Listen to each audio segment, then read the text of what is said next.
Good afternoon, everyone.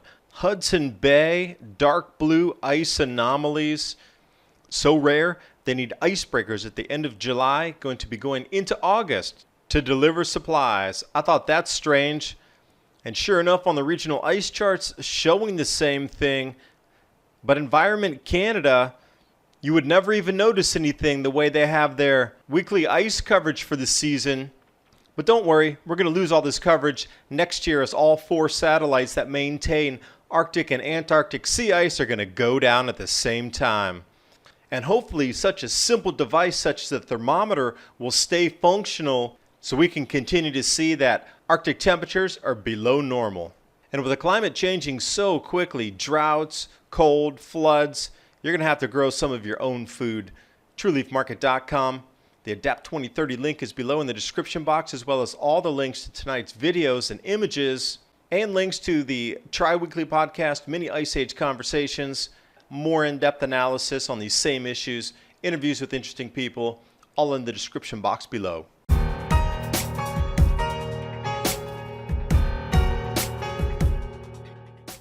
Starting over here at iceagenow.info, Robert Felix receives a personal letter from a person living in Nunavik talking about the merchant ships needing to call icebreakers this late in the season, that everyone up there is saying this is not normal for this time of the year.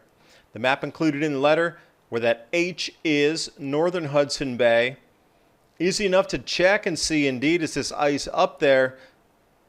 Regional ice charts for Hudson Bay indeed confirm that.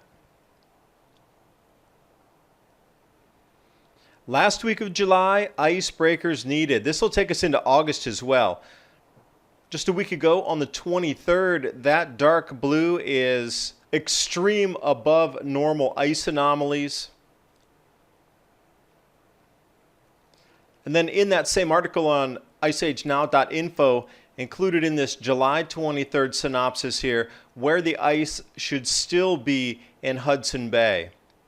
Now you saw that previously, that northeast quadrant, that should not be there, period, but it is now.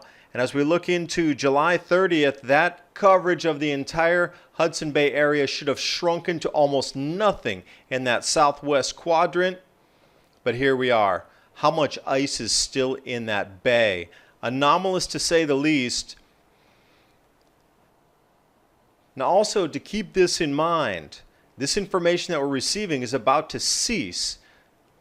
Perfect timing though, isn't it, when all these ice gains are coming in the Arctic and Hudson Bay, and all 4 of the satellites used to maintain these key records of Arctic and Antarctic sea ice are all going down at the same time. And because of the malfunctioning satellites that were sent up 2 weeks ago, they're not going to relaunch any until they figure out what went wrong with the cooling system, which is going to delay the launches that were going to take over where these gaps were. It's all a little too quirky on the timing.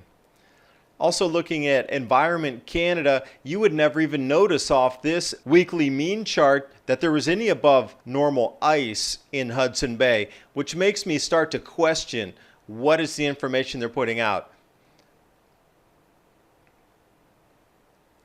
But at least at the very minimum, they're putting it at something eclipsing the 1981 to 2010 average.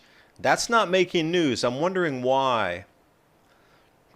Now, temperature thermometers, hopefully this very basic, simplistic medium that we use to talk about the climate debate should stay up and functional while all 4 of the ice tracking satellites go down. Shows below normal temperatures from 80 degrees north all the way up to the Arctic 90 degrees North Pole.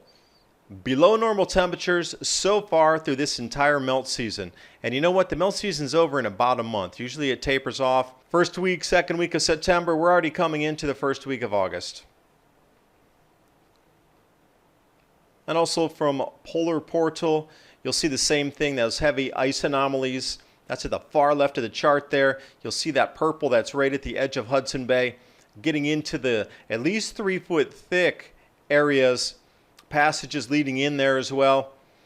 Notice the coverage over the Arctic, and right around 90 degrees north, you're still going to see that orange up there, which is still 12 foot thick. So you have to ask yourself, with 9 foot thick, which is the green, The teal is still at least 6 to 7 feet thick. Purple is at least 3 feet thick. Do you think in just a matter of a month or maybe 5 weeks, all that is going to melt before it starts to refreeze? Ponder that for a moment and see what you're getting told in the news and what the real ice data is showing you. And then you'll kind of understand why all 4 satellites are mysteriously going down at the same time starting next year. Welcome to the ice anomalies pervading the northern hemisphere. Thanks for watching. Hope you got something out of the video. If you found value in this, subscribe and click that bell so you can get the latest updates. Tri-Weekly Podcast goes into deeper conversations and analysis on these same issues, timely events, mini Ice Age conversations, linked in the description box below. Just click on it. It'll bring you to the latest episode with Peter Temple, talking about cycles.